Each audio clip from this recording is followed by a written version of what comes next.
Welcome to Fall Asleep to History Now, a channel designed for gentle minds and restful nights.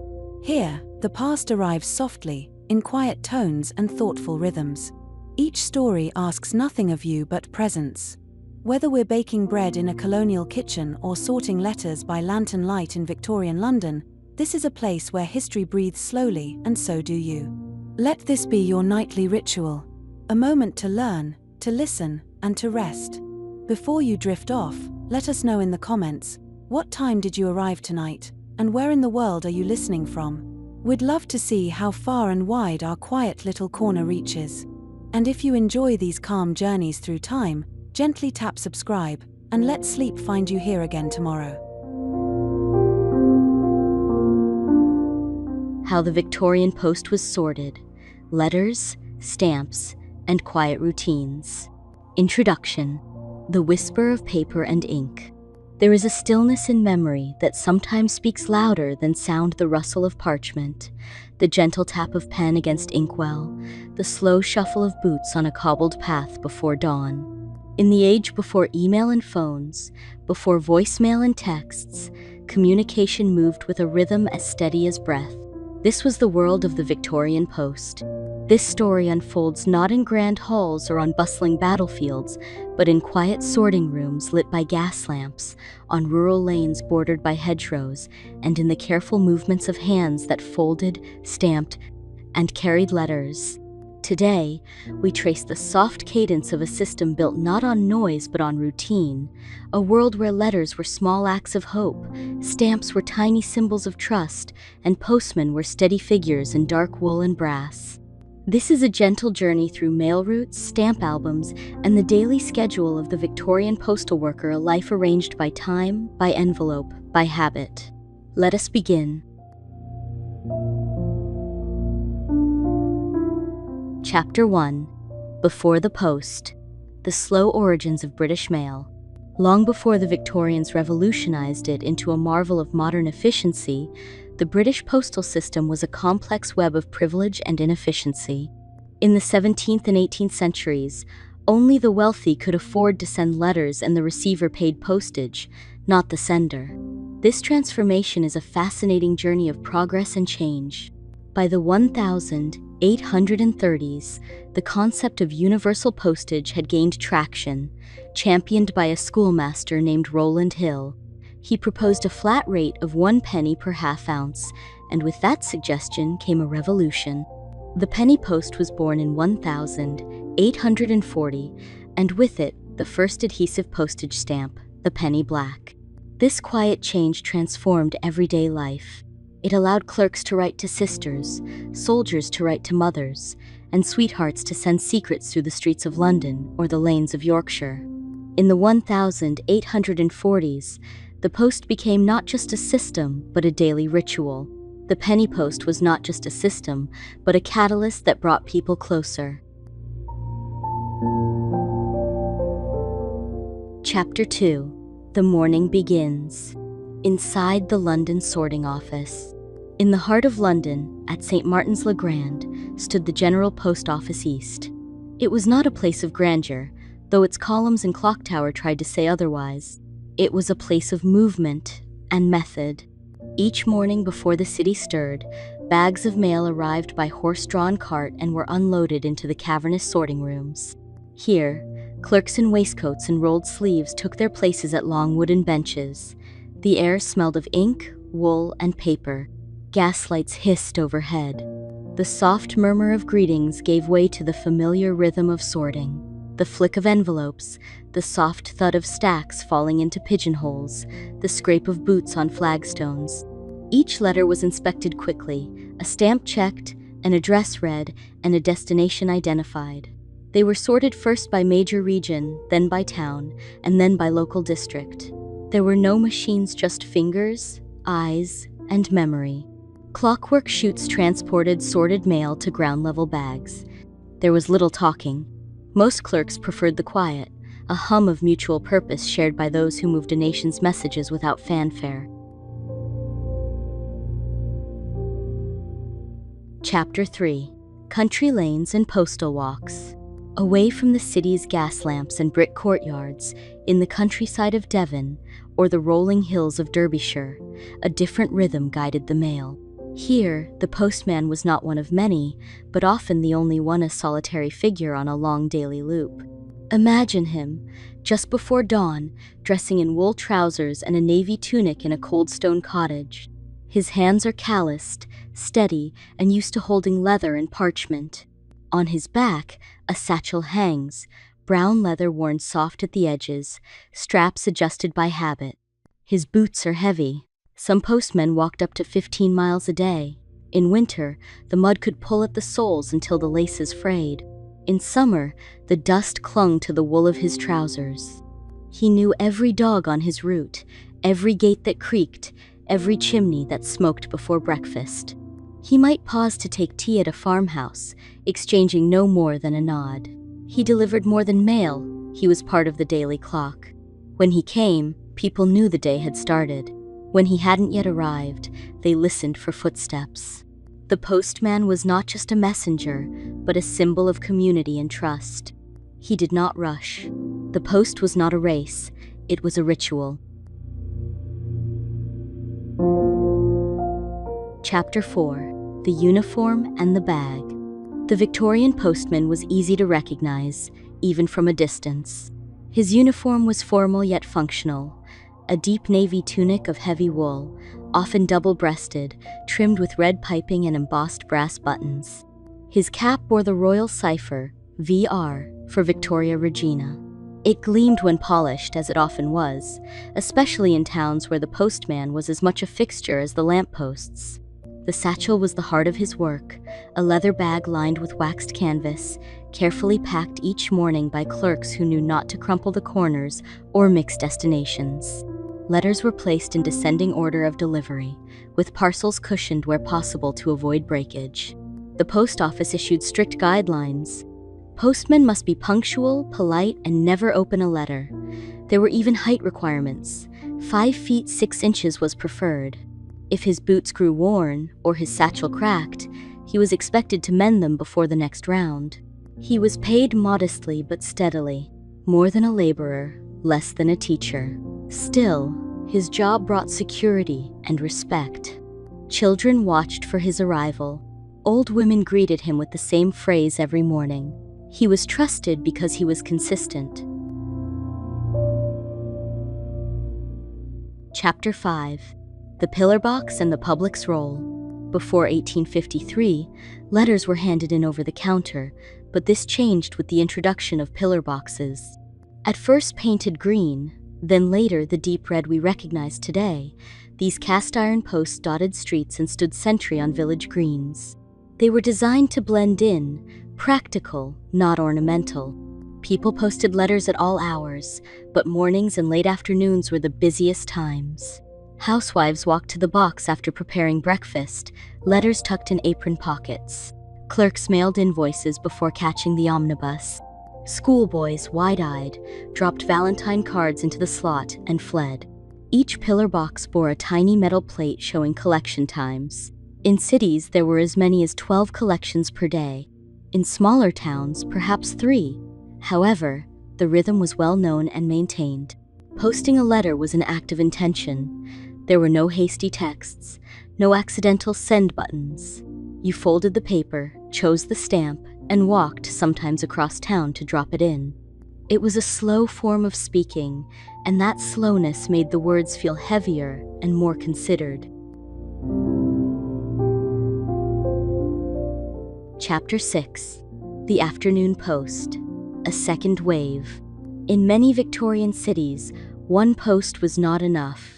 The day unfolded in waves of mail, each with its rhythm. By early afternoon, clerks were already preparing the second dispatch.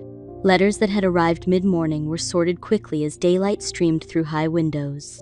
Telegrams, crisp, folded, electric in their urgency, arrived by wire, handwritten by operators at their desks. These were slipped into envelopes and sent out again. The afternoon postman walked a shorter route, often accompanied by a second satchel. He might nod at the baker sweeping his stoop, pause at the school gates, or knock on a shop door to hand-deliver a catalog. The second post had a gentler character. It brought fewer surprises. Morning letters might contain news. Afternoon letters often carry receipts, bills, schedules, or confirmations. Still, it was cherished. A letter delivered at 2 p.m. might still be answered and posted again before the last collection at 6. In cities like London or Bath, the mail moved faster than a carriage could travel, not because it was hurried, but because it was always moving. Chapter 7. Letters Home and Abroad. The Victorian postal network extended beyond cities and shires. It reached colonies and continents, riding trains, steamboats, and stagecoaches. Letters headed for India might travel by overland mail through France and Egypt. A note to Canada would first cross England by rail to Liverpool, then sail on packet steamers to Halifax. The system was sprawling but remarkably dependable. People wrote to uncles in New Zealand, daughters in South Africa, and cousins in Boston. Addresses grew long and precise. Mrs. Helen Worth, care of Thomas Company, Merchants, Charlotte Street, Port of Spain, Trinidad. Accuracy mattered. Postal workers learned to read through blotches, folds, and unconventional spelling. Handwriting became a quiet art. Copperplate script was taught in schools and practiced by moonlight. The ink was mixed carefully, the paper was folded with symmetry, and the envelopes were sealed with wax. The world felt smaller through letters, yet every letter still took time, days, sometimes weeks. Still, people waited, and the wait became part of the message. Chapter 8. The Collector's Desk. The Rise of Philately. It began with the penny black, the world's first adhesive postage stamp issued in 1840. A simple black profile of Queen Victoria on a white square became an object of fascination almost immediately. By the 1850s, children and adults alike began saving used stamps. Albums were stitched or bound, often by hand. The word philately, coined from Greek roots meaning love of that which is exempt from tax, emerged as the name for the hobby. In drawing rooms and parlors, after supper, the collector would sit at a well-lit table, a magnifying glass to one side, a small bowl of warm water for soaking envelopes, blotting paper laid carefully on a wooden tray. The stamps were dried flat, catalogued, and mounted with tiny hinges. Each page was an atlas in miniature: Brazil, Bavaria, Ceylon, the Cape of Good Hope. Collectors studied watermarks, perforations, and cancellations. Some chased rare errors, a misprint or a missing color, though most found joy in the simple act of arranging. Stamp collecting was quiet, solitary, and meticulous, a mirror of the postal system itself. Chapter 9. Postal Clerks, Scribblers, and Stationery. Behind the sorting rooms and deliveries stood another world: the postal counters and the people who worked them. Postal clerks wore waistcoats and armbands. Their desks were covered in blue-black ink stains, rubber stamps, ledgers, and wax sticks. A small fire might burn in the grate in winter, warming cold fingers before the morning rush.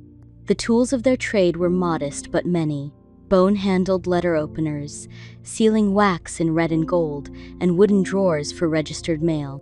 The post office was one of the few places where one might see a woman in uniform as a telegraphist, cashier, or assistant. Stationery was sold by weight and grade: parchment, foolscap, morning paper with black edges, or embossed cream cards for formal invitations. Wax seals carried initials, family crests, or simple floral designs. Some clerks kept journals of unusual addresses. Others developed a sixth sense for forwarding misdirected mail. No letter was discarded. If it bore a stamp and a destination, it had a right to try. To work in the post was to believe in order, not rigidly but faithfully. Chapter 10. The Final Post. Evening collections and shuttered windows as the sun dipped below the rooftops. A final set of footsteps echoed on the cobblestones, the last collection of the day. Postmen carried small lanterns in winter, lighting their path to each pillar box. They unlocked the cast-iron door, gathered the envelopes in a practiced motion, and placed a sign that read "Next Collection." tomorrow at 7 a.m. The streets grew quiet. Inside the sorting offices, 1 or 2 clerks remained, completing logs, sealing final bags, and nodding to the night porter on their way out.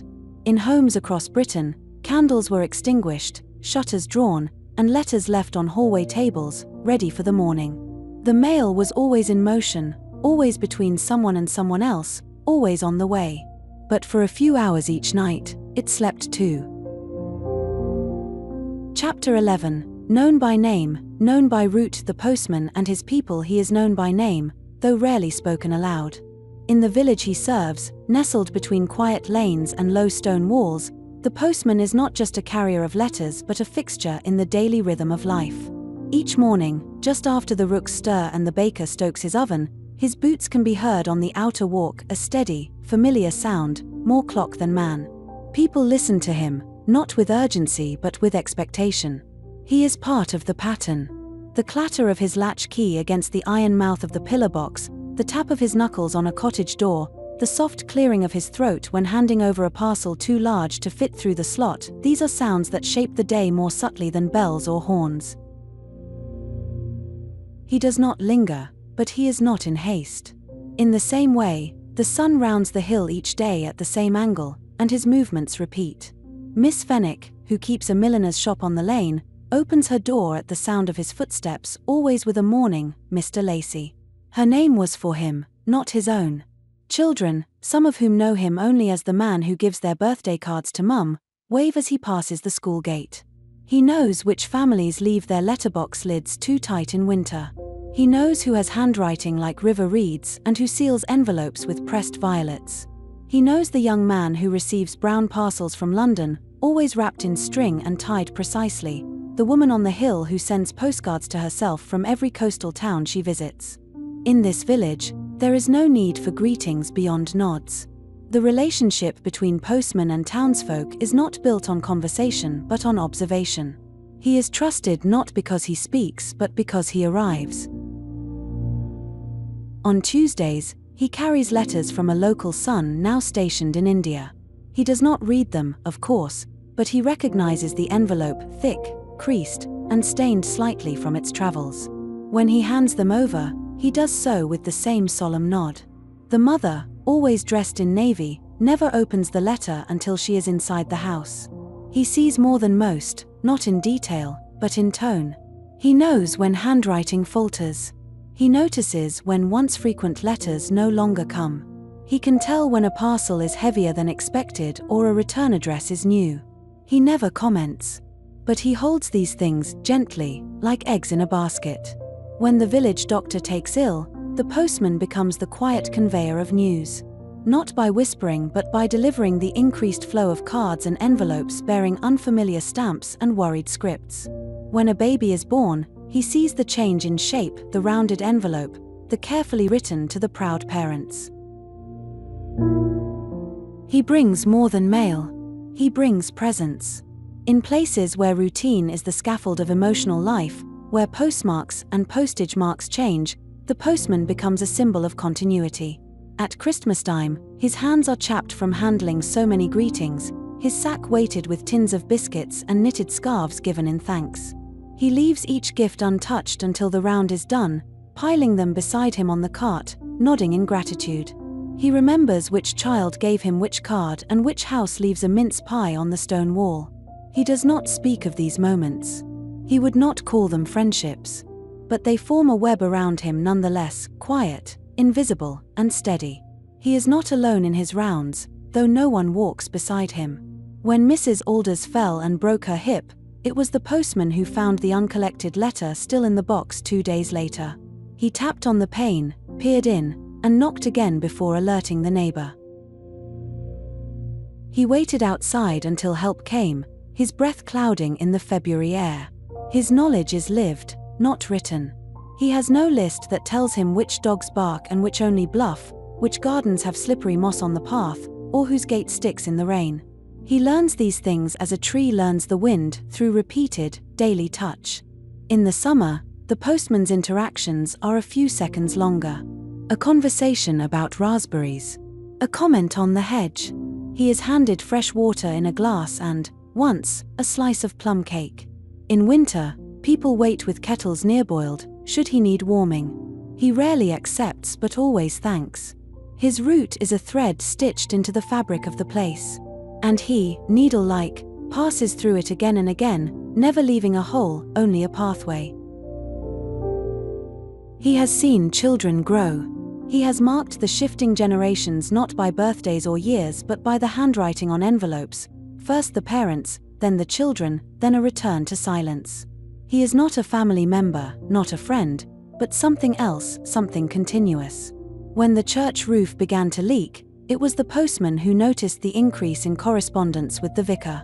Later, when funds were raised and scaffolding was erected, he paused each morning to look at the slate tiles being lifted and replaced as if watching a memory restored. When Mr. Embleton passed away, the postman carried more than condolence cards. He carried the rhythm of grief, visible in how people posted their letters, some with shaky hands, others with careful script, a few with no return address at all. And when, months later, parcels began arriving addressed to Mrs. Embleton, he delivered them with a softness that required no words. In his small rented room above the grocer's, the postman kept no souvenirs of his route. But he remembered every doorway, every fence that leaned to one side, every window that reflected the seasons. And each morning, when he laced his boots and fastened his cap, he did so with the quiet understanding that what he carried was not just mail, it was connection. He carries this role with a quiet dignity. There is no need to announce it. There is only the path ahead and the knowledge that someone will be waiting at the other end of it, listening for the steady rhythm of a postman's step. Chapter 12, Fog, Frost, and Summer Dust. Walking through the seasons, the postman walks through all weathers. He does not wait for fair skies or dry roads. His feet carry him forward whether the trees are bare or blooming, whether the wind bites or the sun lingers. Seasons mark his days not as holidays but as shifts in tempo, variations in light, weight, and sound. Winter begins in silence. Snow arrives quietly in the night, softening the sharp angles of cottages and muffling the world beneath a white hush. In the early morning dark, the postman rises before the hearth has warmed the room. He dresses in layers, long woolen undergarments, a thick navy tunic, gloves too thin for genuine warmth but useful for gripping envelopes. A scarf, mended by hand, wraps twice around his neck. His breath clouds before him as he steps outside. The roads are treacherous, stones hidden beneath ice, boots slipping near ditches. But he knows the way, even without light. Each fence post, each gate latch, and each leaning tree along the lane is known by shape and rhythm. He walks slower in January. The cold weighs on him, and the sack grows heavy with holiday parcels. Still, he does not falter. Frost etches the windows of the homes he visits. Children watch from inside, pressing their palms against the panes. He sees their faces distorted by the glass, lit from behind by oil lamps or breakfast fires. They wave, sometimes. Other times, they watch as if seeing a season pass by in human form. By February, the snow has turned to slush, and his boots squelch with each step. He carries a small cloth to wipe his hands after touching wet gates. The letterbox flaps creak with cold. He moves steadily, shoulders hunched slightly against the wind, sack tucked close to his ribs. He doesn't complain. Weather is not an adversary, it is part of the work. Spring arrives slowly. Not all at once, but in hints. First, a thaw. Then the call of birds returning. Then, a thin golden haze that lingers longer in the afternoons. The postman's steps begin to quicken. His uniform, though still heavy, no longer steams when he enters a home briefly to deliver a large parcel. Blossoms dot the hedgerows. He passes snowdrops, then crocuses, then primroses on his route. The mud dries in patches. The air smells of earth. Doors begin to open wider. Children play in front gardens. Windows are propped ajar. The mail feels lighter, somehow less burdened by cold, more like the wind. Springtime letters often carry invitations, announcements of births, and small cards with gold script. He delivers wedding invitations, hand-addressed, sometimes with ribbons tied carefully on one side. He notices the return of handwriting not seen since Christmas, new addresses from couples recently wed, now writing from elsewhere. Summer is the warmest and longest stretch of his walk. The early hours are bright and full of birdsong. The sun rises before he does.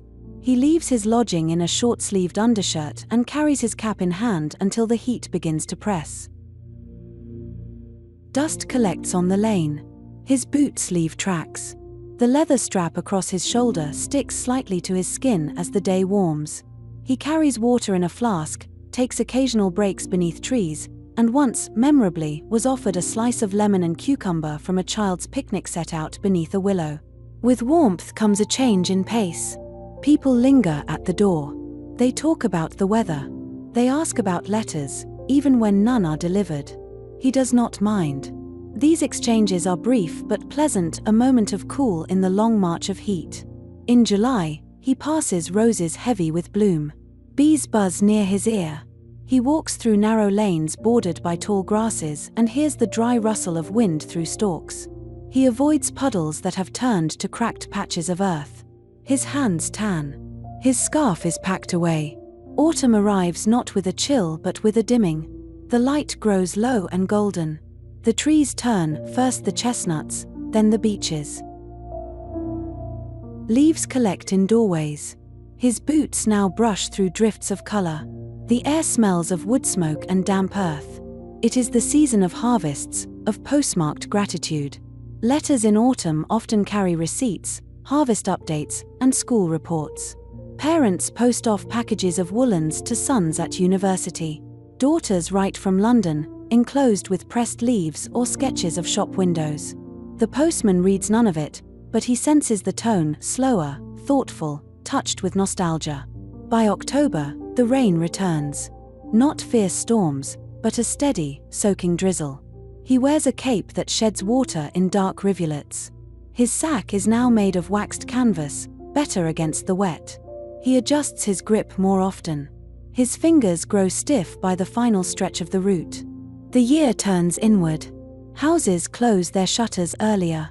Lamps are lit by mid-afternoon, smoke curls from chimneys. The postman walks into the dusk, boots dark with water, breath returning to visible form. And still, he walks. He has no preference. Each season brings a rhythm, and he adapts to it. He does not long for summer when it's snowing, nor does he wish for frost when it's hot. He accepts each as it comes, dresses for it, and makes his way. He is the thread that ties the year together, always outside, always moving forward. While others mark time by holidays or harvests, he does so by weathered gates, blooming trees, and the scent of the fields as he walks through them. And as each season passes over the village, it passes through him, not loudly, not with ceremony, but in silence and with steps that do not stop.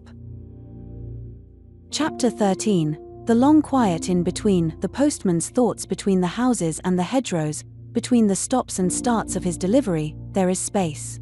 The postman spends more time in this space than anywhere else. It is not a physical location but a moving quiet, the pause between footfalls, the hush between knock and turn. It is here that his thoughts live. He does not speak them aloud. He has no one to share them with on the walk. But they accompany him, not as a burden, but as gentle companions. They form in the rhythm of his boots against the road, in the weight of the satchel against his shoulder, and the sound of distant birds calling through the mist. He thinks, sometimes, about the letters he carries. Not their content, for that is not his to know, but their shape, their weight, the feel of the paper. Some are thick with enclosure, others thin and trembling. Some are written on heavy stock, while others are in pale ink, nearly faded. These are small clues, and from them, he forms a kind of silent empathy. Not knowledge. Not stories. Just impressions. He has imagined, though he would never say so, the faces of the writers. A firm, slanted hand might belong to someone decisive, brisk, a shopkeeper, or a supervisor. A looping, decorative script suggests a young woman, perhaps seated by lamplight with careful posture. He does not guess more. He does not assign names. He only lets the images come and go. The road is long, and repetition frees the mind. In winter, His thoughts are drawn inward. He recalls moments from his own life, not grand milestones, but quiet instants. A bowl of broth was eaten in silence beside a fire. A coin was found in a coat pocket, the feeling of wet wool against his skin when caught in a downpour. Memory arrives not as narrative but as texture. In spring, his thoughts wander outward. He watches the sky more and notices the shape of clouds and the way new leaves uncurl from the tips of branches. He listens to birdsong and tries, sometimes, to trace it back to its source in the underbrush. He does not mind being alone. The solitude feels earned, like a still lake untouched by wind. He thinks about the village not as a single place but as a collection of rhythms.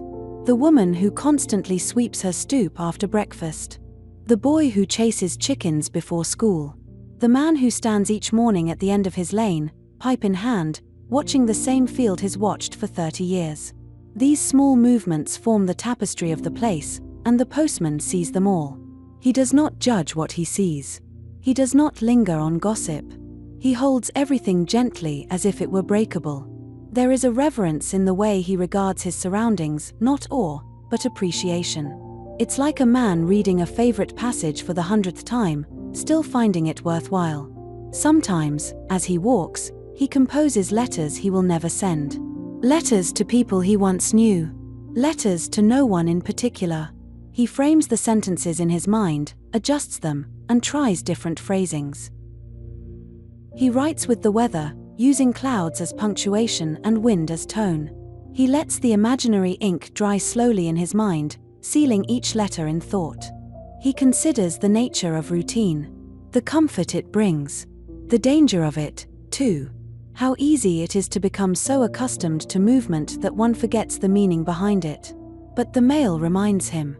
Each envelope matters to someone. Each delivery is a touch, even if unseen. That knowledge steadies him. He thinks about retirement sometimes. Not with longing but with curiosity. What would he do if he did not walk these roads? Would the village feel different if he watched it from a window rather than from the path? Would his hands forget the weight of the satchel? Would the birds still sing if he rose after dawn? He does not fear these questions, but he lets them pass like clouds, real but not pressing. He has his habits. A small stone he keeps in his pocket, smooth and warm from the press of his hand. A brief pause each morning at the top of a hill to look back at the village, to see it from above. A whispered word when he passes the churchyard, though he does not attend services. These are not superstitions. They are anchors. His mind, like his path, circles. Thoughts return. Worries fade. Occasionally, he wonders what people see when they look at him. Do they notice the limp he hides on rainy days? Do they notice the way he nods differently to each person, adjusting his nod according to age or mood? Do they think of him at all once he rounds the corner? He never asks. At times, he wonders what will become of the letters he carries. Will they be read aloud at supper? Tucked into drawers? Tossed away unopened? Saved for years, yellowed and fragile, only to be rediscovered in another lifetime? The mail is both fleeting and eternal. It lives in the moment of arrival and sometimes long after. He does not expect gratitude. He does not require recognition. His satisfaction lies in the act itself, in the carrying, the delivering, the knowing that he has moved something from one hand to another. That is enough. His thoughts are rarely dramatic. They are slow and even, like the rhythm of his steps. He does not seek answers. He does not wrestle with meaning. He observes. He reflects. He walks. And as he moves through fog and sun, through seasons and silence, the long quiet in between becomes its kind of message, a letter written not in ink but in footsteps. Conclusion: when the world moved by envelope, there is a grace to systems built on habit and trust. The Victorian post did not demand attention. It did not shout. It did not flash or beep. It moved quietly, like a clock, ticking forward with each footstep and folded note. Each letter was a small act of connection. Each stamp was a silent promise. The postman wrapped in wool, brass buttons gleaming, satchel swaying was the thread that stitched village to city, heart to home. Today, their names are forgotten. but their rhythm remains. In the sound of paper, in the feel of pen on the page, in the pause between sending and receiving, we hear them still. So tonight, as your eyes grow heavy and your thoughts drift, imagine the letter you would have written. Perhaps to a friend, perhaps to no one. Fold it slowly, seal it with wax, place it on the windowsill, and let the postman find it in the morning.